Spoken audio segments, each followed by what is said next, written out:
this pandemic has swept the nation. So some of the organizations that are providing emergency funds around COVID-19, I'll just share some across the market. So United Way, of course, being a national organization, they are providing COVID relief efforts in the Atlanta market. So I have their link here, their website descriptions. The funds raised will be directed to nonprofit organizations and other agencies focused on providing crucial services to high risk audiences, including seniors, families with children who normally will receive free or reduced meals at school, families in need of childcare, homeowners, and renters at risk for eviction, and hourly low wage workers. So when you are preparing your application to United Way Greater Atlanta, that your target population that you're serving fits within that description. Their limitations include COVID-19 fund will award grants to organizations supporting families with young children and children on free and reduced lunch and individuals without health insurance. As discussed, those that have lack of access to sick days or access to health care, low wage workers, including hospitality service industry and gig economy workers. So those in your hotel industries. Gig economy includes like Uber and Lyft drivers as well. Their initial priorities will focus on immediate needs of economically vulnerable population resulting from closures, and support community safety nets such as food insecurity, rent, utility assistance, medical supports, and child care. So if in the programs that you provide or services that you provide fit within those priority areas, it would be a great opportunity for you to apply for COVID relief efforts with the United Way. Within the first round, the applications were due April 10th at noon, and to continue to visit their website for updates to that.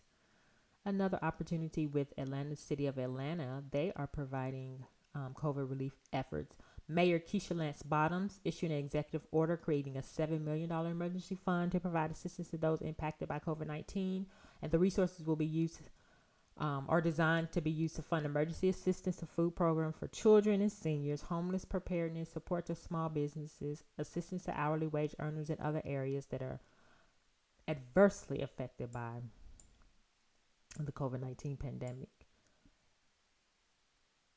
So the total of funds is $7 million the breakdown is $1 million to emergency assistance to child food programs, $1 million to emergency assistance to senior food, $1 million to homeless preparedness, $1.5 million to small business continuity, $1 million for the purchase of technology to support the city's full telework deployment, which is critical during this time, and $1.5 million to assist hourly wage earners of businesses engaged with the city of Atlanta. And then I have other markets across the nation. Arizona has a community foundation that's providing COVID relief efforts. Arizona Together coronavirus relief funds.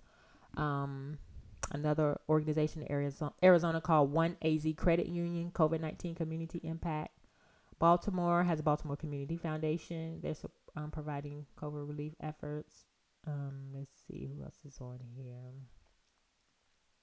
Foundation for the Carolinas and United Way of Central Carolinas is supporting Charlotte. Dallas has United Way of Dallas coronavirus relief efforts. Also in Dallas is the Catholic Charities Dallas COVID-19 Relief Fund. Community Foundation of Texas, North Texas Community Response Fund. In Chicago, there's the Chicago Community Trust. Also, there's the Evanston Community Rapid Response Fund. Illinois COVID-19 Response Fund, and all of these have their links to access their programs. Jacksonville is on here as well, found a support across the market. LA and Boston area, COVID-19 relief funds, organizations that are supporting as well in Boston area. Liberty Mutual Foundation, they're providing emergency funding initiative for Dallas, Rhode Island, and Boston.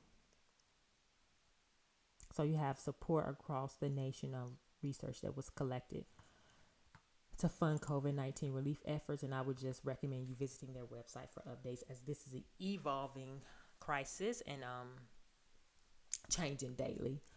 Also, a funder in the DC area is the Max and Victoria Dreyfus Foundation. I want to use them as an example to share that they are continuing to maintain their regular timeline of funding, and they're not specifically providing support for COVID-19 relief efforts.